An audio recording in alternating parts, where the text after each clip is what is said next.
Hi students, welcome to Sunil's tutorial. I'm Sunil Milwani and today we will be doing this chapter called as simple interest. Let's see the formula for simple interest. SI is equal to PNR upon 100. Similarly, I can say that P is equal to 100 into SI upon RT. Next, R is 100 into SI upon PT. Next, P is 100 into SI. Same formula, just I'm representing it in different forms. Then A is equal to P plus SI, which can also be written as P plus PNR upon 100, and which can also be written as P1 plus NR upon 100. So these are the different ways in which simple interest can be represented. If you know the first formula and the fifth formula, that's more than sufficient. Let's do a couple of sums, guys. Find simple interest on 7,200 at 8% for 10 months. Right? Principal is 7,200, rate is 8%, time period is 10 months. Now 10 months can be written as, remember that the period has always got to be in terms of years, 10 upon 12 years. So SI is equal to PNR upon 100, P 7,200, 10 upon 12, R 800, right? So you can do your calculation here, 0 0 gets cancelled, 6 are. So you will get your simple interest as 480. Next, find SI, simple interest on 12,000 at 10% for 3 months. Right? Now, P is 12,000. R is 10%, N is 3 months. Simple straightforward sum. SI is equal to PNR upon 100. N and T means the same thing. N also is number of years, T is the time period. 12,000 into 10 into 3 upon 100, 0 0 1, and you will get this answer as 1,300. 3 months. So I'll have to convert that into years. So this is 3 upon 12, right? So when you convert this into years, this will be 300, right? Your time period has always got to be in terms of years. So 3 months is 3 months upon 12 years. Next, find SI on 14,600 at 8.14% from 10th March 09 to 17th June 09. Right? Again a very easy sum. P is 14,600. R is 8.14%. 4 is 32 plus 1, 33 upon 4% time period. Now time period is from 10th March to 17th June. Right? March has 31 days. That means after 10th March there are 21 days remaining in the month of March. So that's 21 days of March, 30 days of April, 31 days of May, and 17 days of June, which comes to 99 days. Right? So now I can say that SI is PNR upon 100, P is 14,600, N 33 upon 4, N is 99 days. So 99 upon 365. To convert it into years, to convert days into years, you divide by 365. PNR 33 upon 4 into 100. When you simplify this will be 326.7. Next, let's see another sum, guys. A sum when reckoned at 8% per annum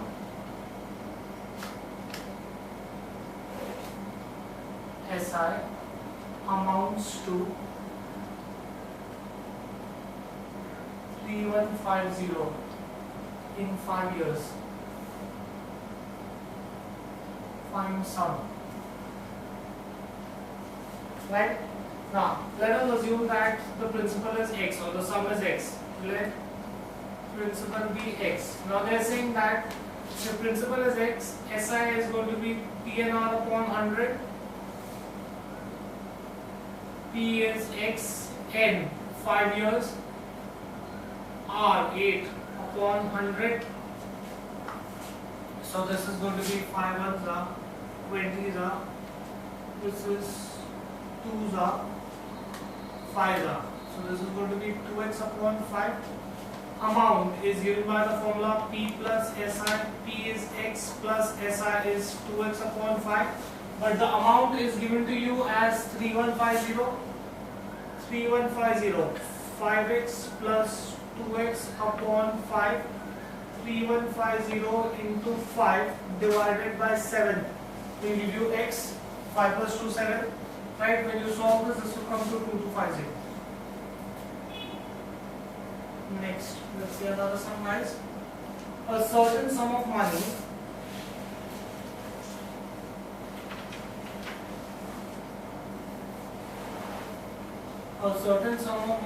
amounts to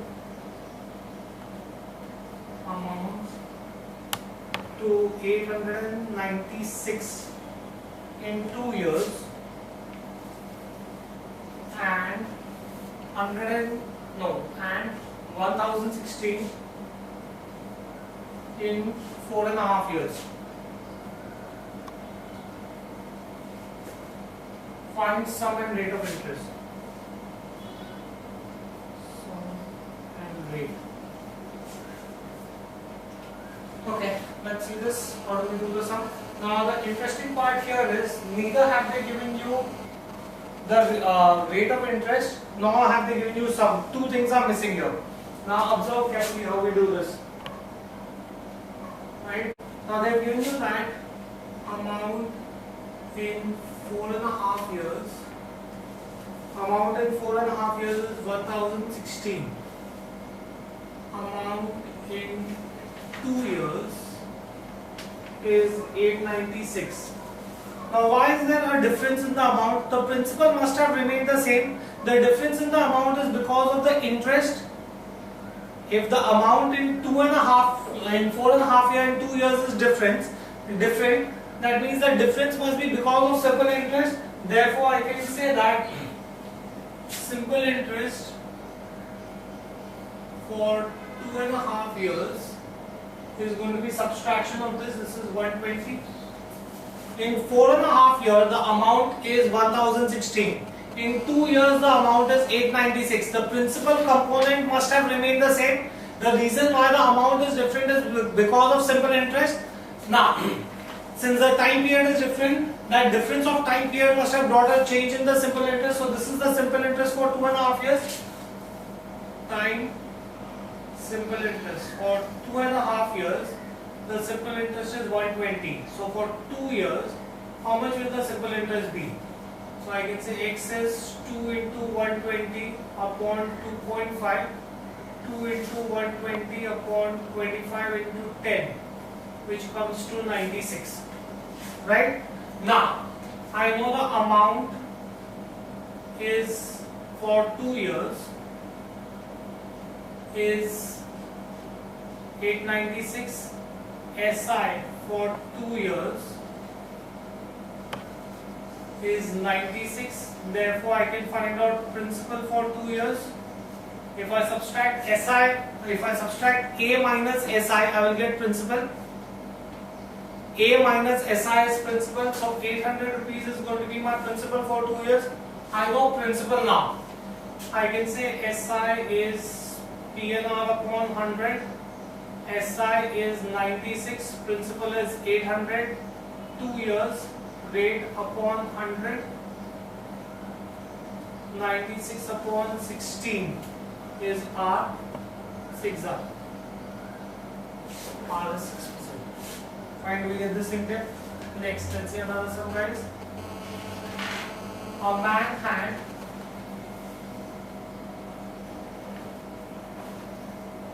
had 24,000 rupees, a part of which he lent at 10%,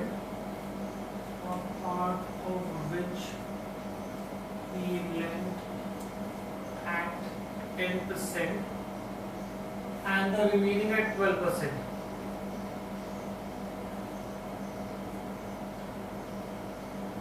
At 12%. If the total annual interest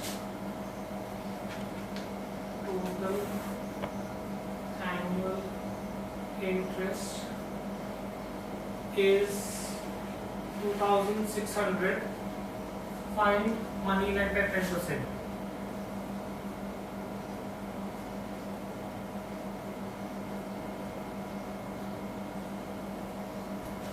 Right? Now, let him lend X at 10%. Therefore, he will lend 24,000 minus X at 12%, because the total amount is 24,000, out of which X, if he is lent at 10%, the balance amount he is going to lend at 12%. Now they are saying that the total interest is 2,600. Now, simple interest 1 plus simple interest 2 should give you 2,600. Simple interest 1 is the amount that he lent at 10%. So P N annual interest, R N is 1 year and R is 10%. P N R upon 100. Since it is annual interest, the time period is going to be 1 year, plus 24,000 minus X into 1 into 12 upon 100 is 2,600. So I could take 100 as the common denominator. If I take 100 as the common denominator, then I will get this as 10x plus 848 4 24 28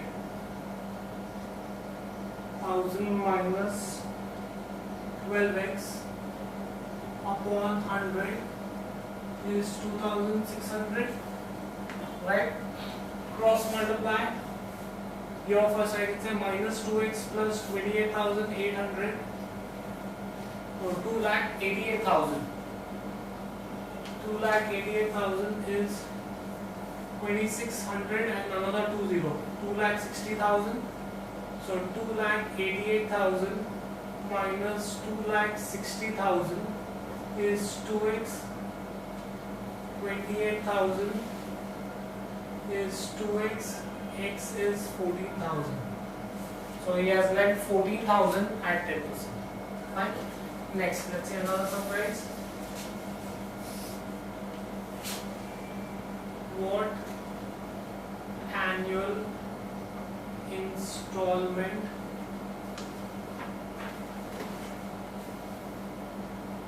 will discharge a debt of 600 due in 3 years at 10% per annum?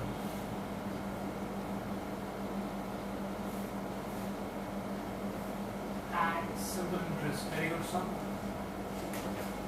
Now, let us assume that each installment that I pay, each installment equal to X. Now the first installment is going to be paid at the end of the first year.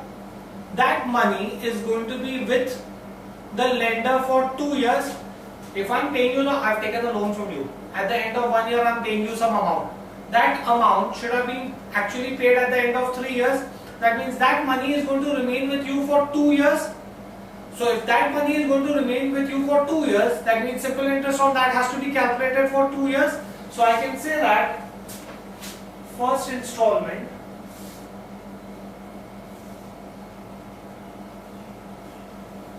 will be paid after 1 year.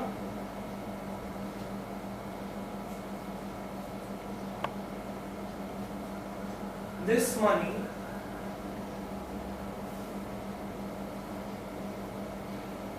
money will be with the lender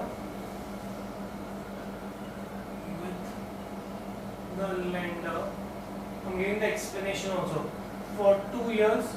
That means the lender should pay 2 years interest for this. Similarly, he will have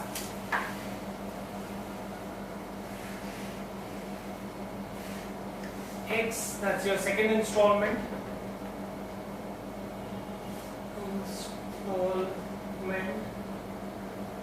For 1 year, right? And final installment for no time period.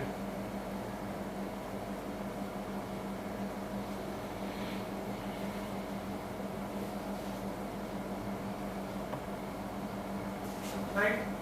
That means the first installment was X. That money is with the lender for 2 years. He should pay 2 years interest on that. The rate of interest is 10%. This is my first installment. Second installment, again I paid X, which money is going to be with the lender for 1 year. So he has to pay 1 year's interest for that. Final installment is X, that is paid on the final date. That money is not being with the lender for any extra period of time. This total should discharge my loan. My loan is 600 rupees.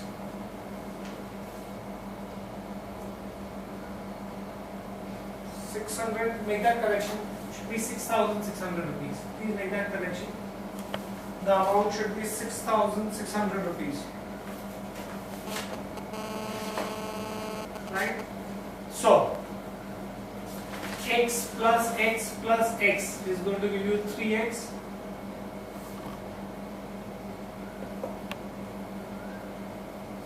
This is going to be 2X upon 10 plus X upon 10 is 6,600. This is going to be 30X. LCM I am taking plus 2X plus X upon 10 is 6,600. 33X upon 10 is 6,600. X is 6,600 into 10 upon 30. 3. 1s are 2s are. X is 2,000. So if each installment is of 2,000 in 3 years, you will end up paying 6,600, right? This finishes this chapter. We'll stop this here for the day. Thank you very much.